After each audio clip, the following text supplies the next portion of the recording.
sat down. Hi, Pensioner Prepper here. The sun's come out today, being hit with more torrential rain, thunder and lightning and such like, so everything stopped once again in the garden. I've laid the flags down there, but I can't do anything yet and finish it off. So I thought I'd sit down here and say the sun's out. Right, and so I might have to do this in several parts, because I thought, well, let's talk about pensions, particularly UK pensions, because I'm a UK pensioner and things like that, right? So I'm not any different to everybody else. I'm reliant upon state pension, reliant upon a private pension which has been taken over by the state. Ugh. Anyway, let's talk about our money. Now, I'm reliant upon that, okay? I go to the ATM and I pull out my money and I go shopping, getting whatever I need in, things like that. I try not to leave it in the bank because that's me. There are reasons for that, and we shall go through them a little bit right now. As a pensioner, the same. So you've seen my card. What do I do? It doesn't work. You've seen it happen with Northern Rock, you've seen it happen with Cyprus, you've seen it happen in Greece. I'm talking about Greece. Yeah. Beautiful. Greek drachmas. I like them. They're beautiful little things. They're worth nothing. You know. I'm living in Bulgaria, so Bulgarian money. The Bulgarian lev. That's a 10 lev note, okay? Roughly about £5. Well, maybe just a bit low on the exchange rate. But here, look at this. A 100 lev note. Worthless. Absolutely worthless. Unless somebody wants to collect it, it's worth nothing. It's just a piece of paper. And to be honest, in the end, that's all that is, a piece of paper. One fine day, the Bulgarian government decided that their currency needed resetting. So they reset it. So all those notes and that, people were wiped out, completely wiped out.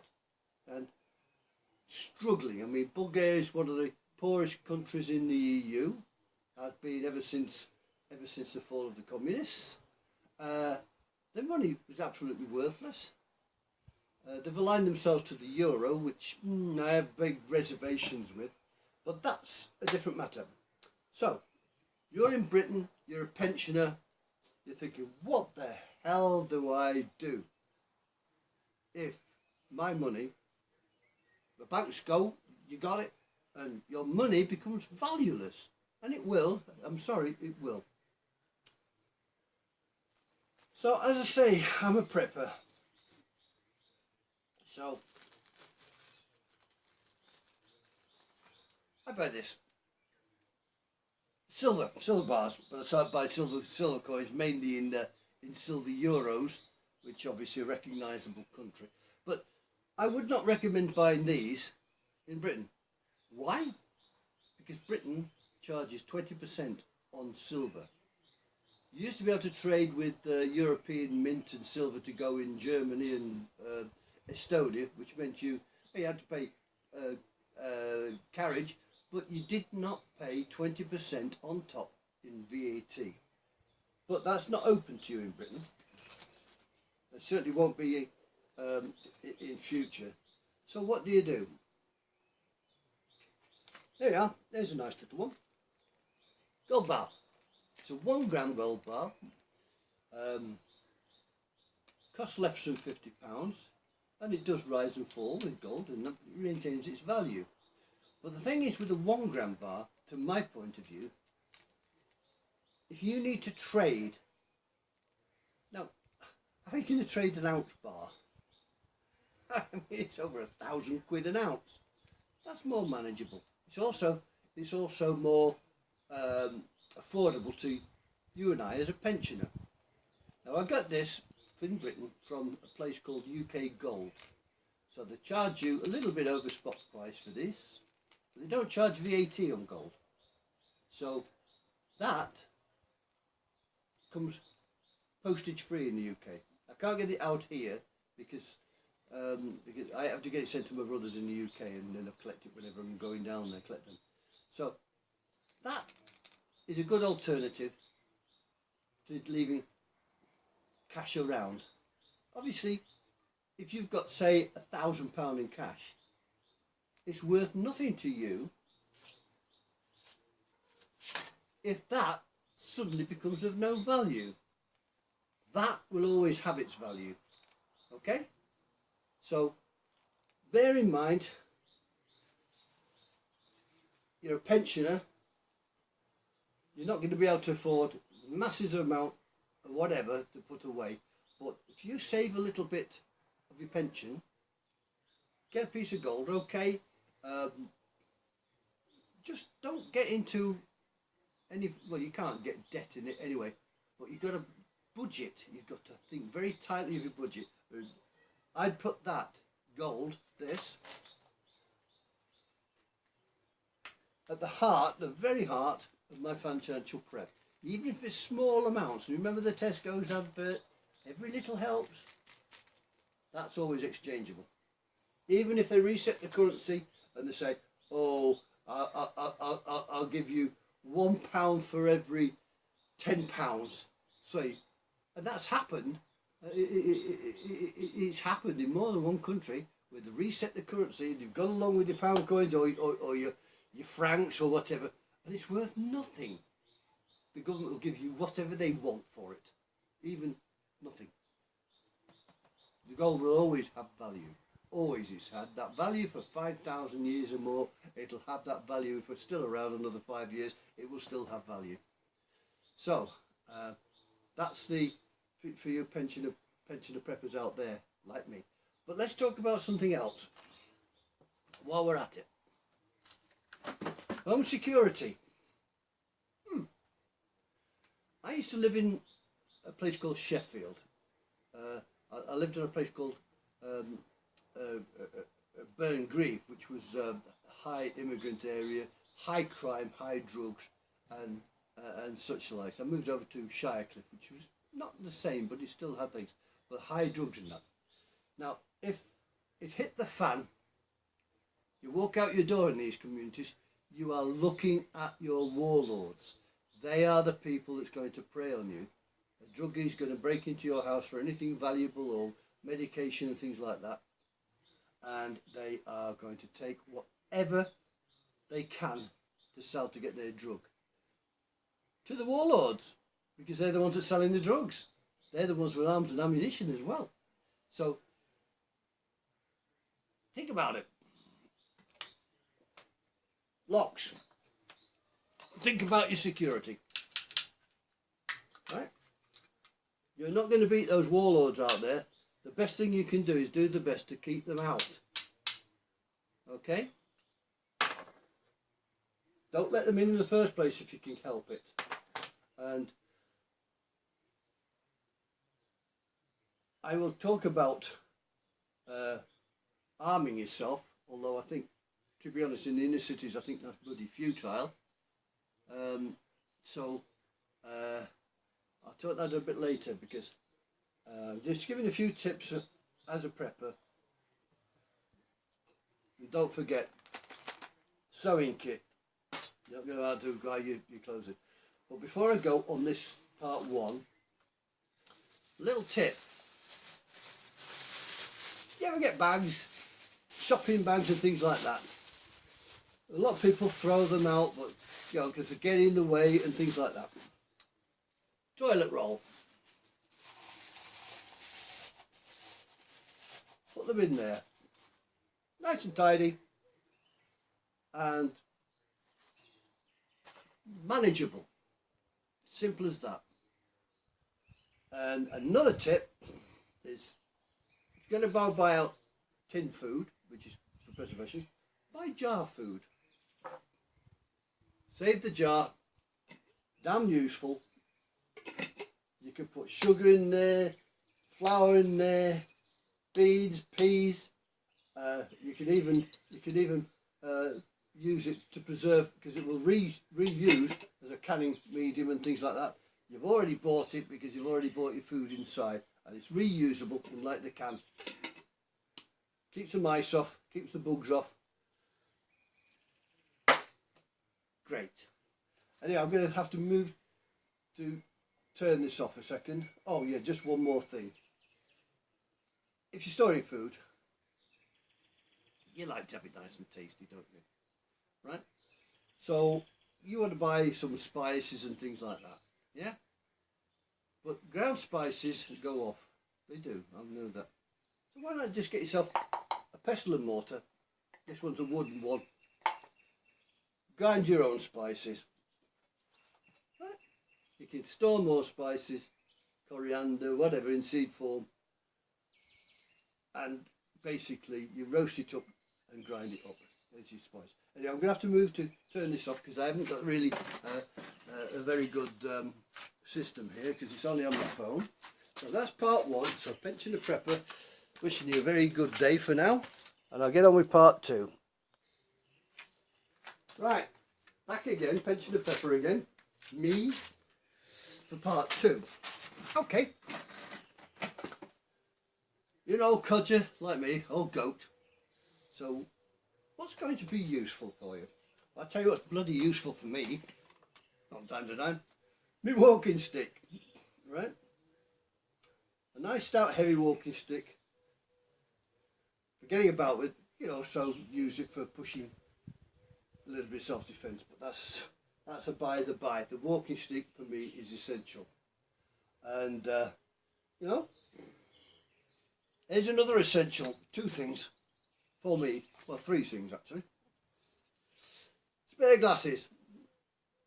These are not your prescription glasses. These are what off the counter, but they're good for reading. Because if you do lose your glasses in that, what's going to be your major problem? You can usually see around you, unless your eyesight is very bad, reading.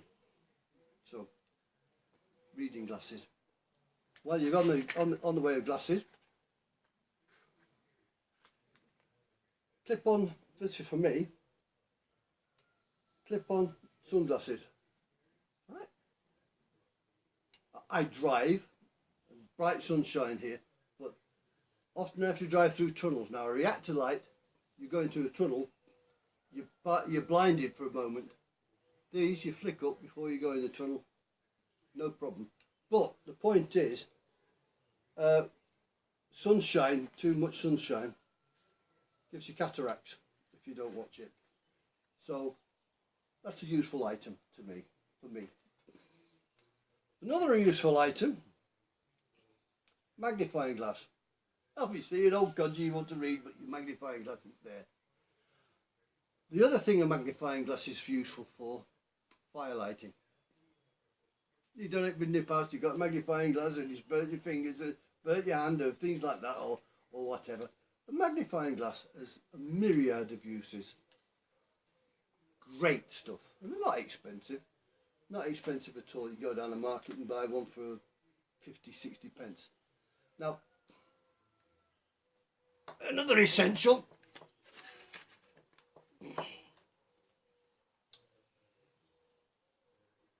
Something to write with. Now that's a biros, yep, but they run out, they're a pain in the arse sometimes. That's more useful. Pencils. This is a builder's pencil, but a pencil will write anytime, anywhere, virtually indestructible, unless you really want to put it in the fire or something like that. Pencil. Universal cement. I think Evo stick is the one which is the most common in Britain and that. Well, you've got a flappy sole on your shoe, and your shoes will wear up.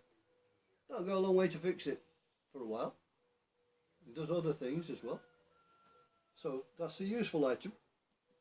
your Evo stick or your universal bonding agent, any form of glue is useful. So that's another item.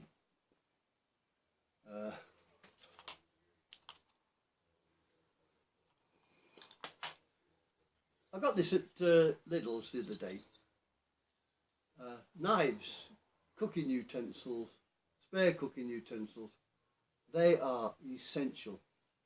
Now this one comes in its own sheath and that. I bought it to actually prepare vegetables. Bloody razor sharp. First thing I did was cut my finger. Silly old bugger. I didn't realise it was that sharp. You could virtually shave with the damn thing. So cooking utensils, knives and things like that are essential. Another thing that's essential,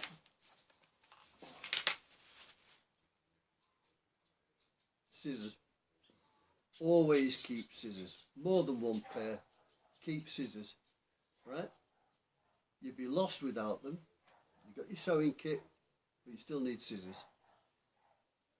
Get them.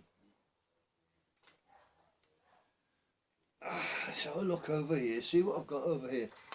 Now, I'll just get up a bit because obviously I'm not very organised at the moment. So, where are we? Ah, yes. I mentioned the first thing I did was cut myself. I've already done about a medical kit with tablets and things like that. But I cut myself. Super glue. Now, super glue, as you know, is a pain in the butt if you get your fingers all stick together. But it will stitch wounds. That's what it was developed for.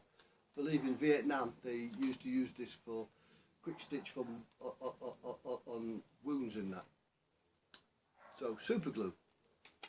That is to me an essential to have kicking around.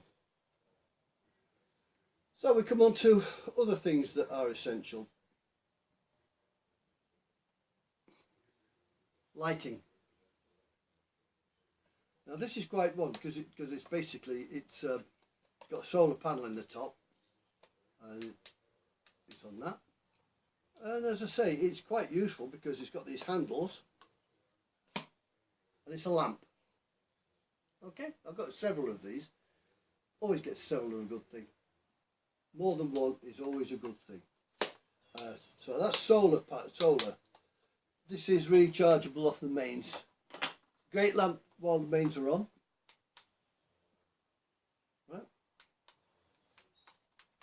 Right, great lamp, very powerful. Now I'm not so worried about that because over there I've got to get the housing sorted out. I've got a 2000 watt generator, petrol generator, so I can charge it up. But a good supply of torches and lamps are essential. That's a cute little thing. It's LED, runs on batteries. Yeah, handy. So this torch always have a hand torch. Wherever you go, a hand torch. Right? This one charges up. There's a reason why it's charges up. This would be illegal in the UK, by the way, because, well, quite frankly, it's also a taser. Anyway, but any form of hand torch would be of use to you. This little sad thing, I need a better one, is a wind-up torch. No? No, I think it's getting a little bit, they have to get another one. A wind-up torch, always useful. Right? You never know. You just never ever know.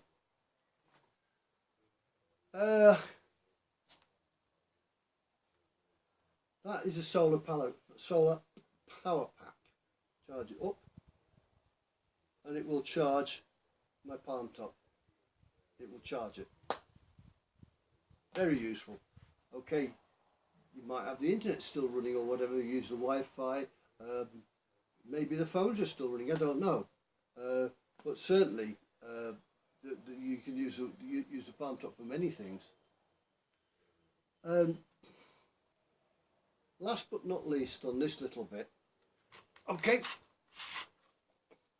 you are going to need some form of entertainment, board games, cards, or even learn to play an instrument. They're not much, £1 or so.